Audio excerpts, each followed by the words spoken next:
우리가 느끼는 피로는 몸의 피로가 아닌 뇌의 피로다.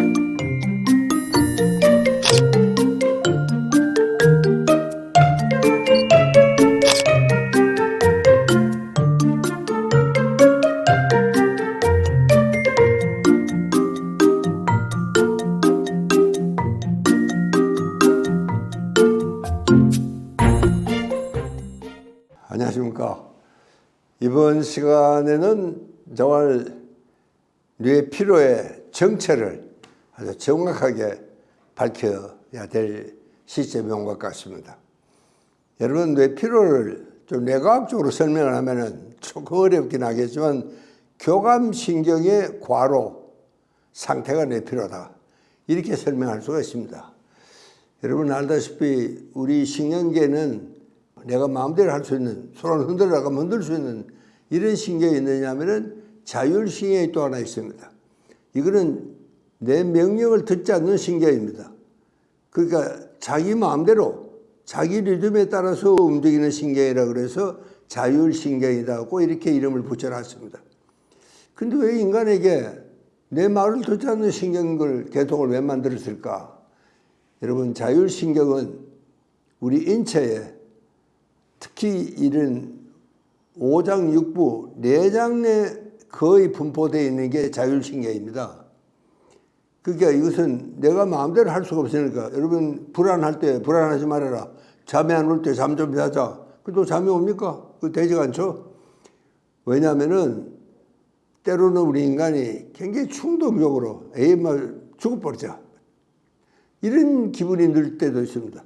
그러고 참 굉장히 좋은 데 가면 막 그냥 붕 뛰어가지고 날아가고 싶은 뭐 이런 또 기분이 여러분 들 때가 있죠.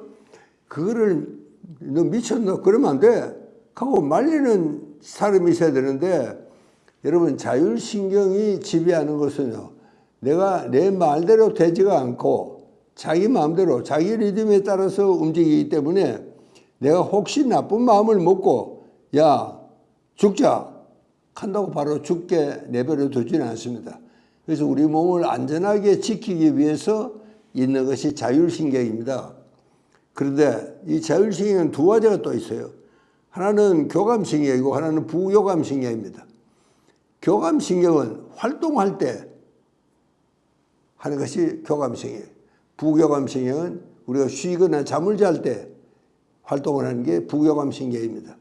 이게 보통 우리가 깨어있을 때는요, 대개 교감 한 60, 부교감 한 40, 요 정도의 강도로 균형을 이루고 있습니다. 그런데 어떨 경우에는 뭐 교감신경이 확 올라갈 때가 있습니다. 바로 그때가 뇌피로를 만드는 순간입니다. 그걸 조심하자는 이야기입니다. 쉽게 말하면 그렇습니다. 예를 들면요, 여러분 뭐 골프를 안 치시니까 모르시겠지만 대개 골프를 한 라운드 돌려면은 한 대여섯 시간 걸립니다. 근데 그게요, 참 시원한 가을날 참 멋진 친구들하고 또 그날따라 참 기분도 좋고 골프도 잘 맞으면은 5, 6시간을 돌아도 전혀 피곤한 줄 모릅니다. 그러나 반대로 굉장히 더운 날은, 여름날은 막 정말 땀을 막 흘리고 또 뭐 내기라도 해서 친구한테 몇 분 이러면은 또 이 친구들 가만히 있습니까? 뭐 어쩌고 저쩌고 뭐 잔소리하고 이러니까 막 점점 기분이 더 나쁘죠. 그렇게 할 때 아이고 뭐 치기도 싫고 막 그렇습니다. 그때 뭐 그만둬버리면 뭐 별 문제가 없습니다. 그러나 그렇지 않아서 기왕 같이 나간 이상은 다 끝내야 되는 게 또 골프의 예절입니다.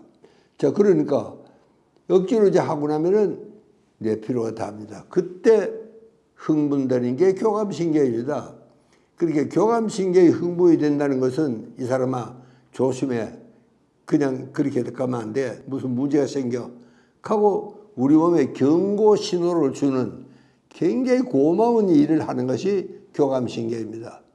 그래서 그 신경 말대로 좀 듣고 아이고 이제 그만하자 하고 그냥 들어가면 되는데 그렇지가 않습니다. 그러니까 우리가요, 같은 일을 해도, 가령 골프 한 라운드를 도는 똑같은 일을 해도 어떨 때는 교감신경이 굉장히 흥분이 되면 뇌가 더 피로해질 수가 있고, 또 혹은 또 이 부교감 신경이 이제 자극이 되거나 그렇게 되면 능률이 잘 안 되는 경우도 물론 또 있습니다.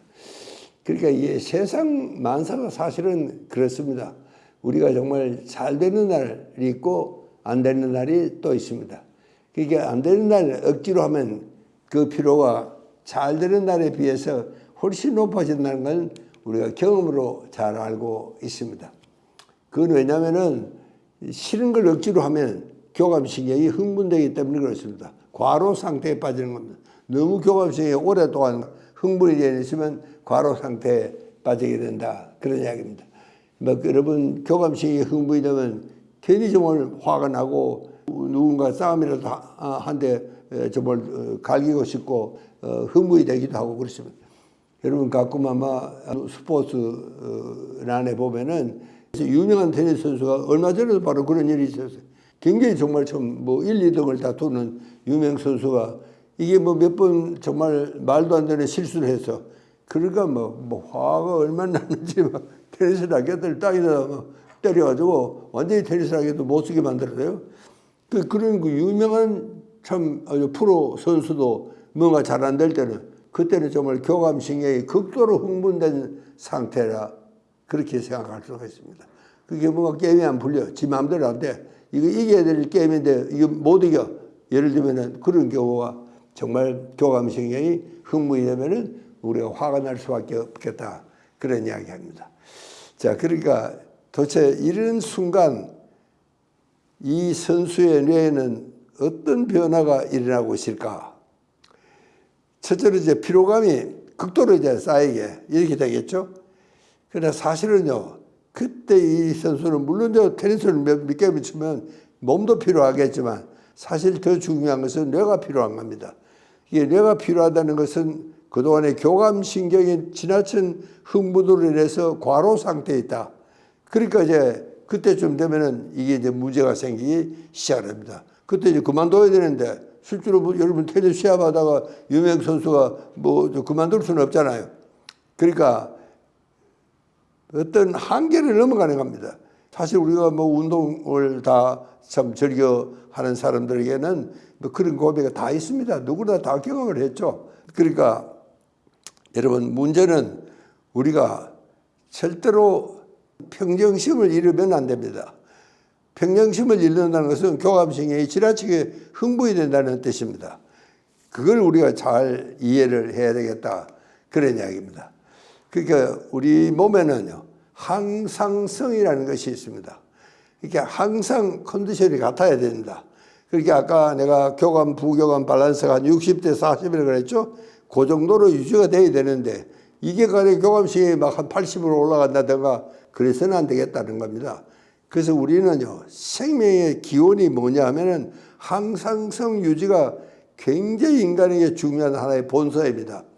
그러니까 여러분 추우면은 우리는 옷을 더 입고 또 뭐 따뜻한 물을 마시고 또 몸을 부르르 떨어서 이 열을 좀 내도록 한다든가 또 여러분 더울 때는 땀을 흘리고 그래서 체온을 방출해야 됩니다.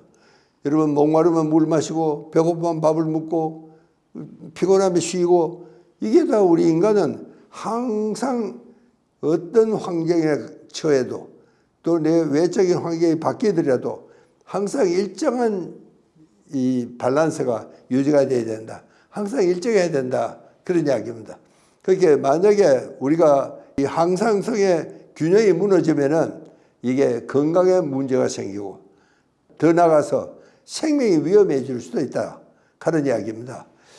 이렇게 아주 그 정교한 밸런스를 유지하게 하는 이 모든 것은 기능을 차질 없이 수행하는 것이 이게 바로 자율신경입니다. 굉장히 중요한 신경이죠. 사실은요.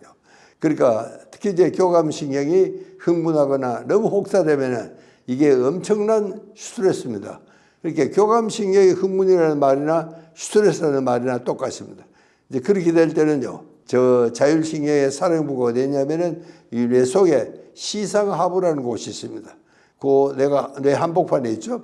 그리고 또 바로 옆에 전대상회라는 부위가 있습니다. 여기가 아주 뭐 직격탄을 맞게 됩니다. 그러면 우리는 완전히 뭐 이성을 잃어버리고 정말 전막가고 테니스처럼 막 테니스를 라켓을 부신다든가 혹은 옆 사람에게 막 화가 나서 정말 주먹질을 한다든가 이런 정말 생각할 수 없는 일이 벌어지게 된다. 그런 이야기입니다. 그러니까 이제 우리가 이제 참 테니스 시합을 한참 게임이 진행이 되면은 내가 지든 이기든 육체적인 피로는 어느 정도 동반이 될 수밖에 없습니다. 실제로 이제 나중에는 좀 실력은 있는데 힘이 없어서 지는 경우도 있습니다. 그렇게 이제 운동 선수들은 기본적인 체력을 꼭 정말 갖고 있어야 됩니다. 우리도 마찬가지예요. 우리도 기본 체력이 없는 사람들은 가령 지난번에 참 코로나가 왔을 때도 코로나에 잘 걸리기도 하고 또 가령 암에 걸려도 잘 나지도 않고 그러니까 이 기본적인 체력 이게 바로 항상성의 유지입니다. 그 항상성을 유지하는 비결이 뭐냐? 제가 이야기했죠. 교감신경의 흥분 상태입니다. 이게 우리한테 딱 맞게 조율이 잘 돼야지 균형이 잘 잡혀야지 여러분 뇌 피로라는 것은 바로 교감신경의 지나친 과로와 흥분 상태라는 사실을 꼭 염두에 둬주시기 바랍니다. 물론 이제 이 참 뇌가 그 정도 되면은 뭐 육체적인 피로도 동시에 오겠죠. 그러나 사실 더 중요한 것은 뇌 피로라는 사실. 그리고 뇌 피로를 잘 좀 컨트롤할 수 있는 게 바로 교감신경의 평형 상태를 유지하는 것이 제일 중요하다. 그 이야기를 말씀을 드리고 마치겠습니다. 감사합니다.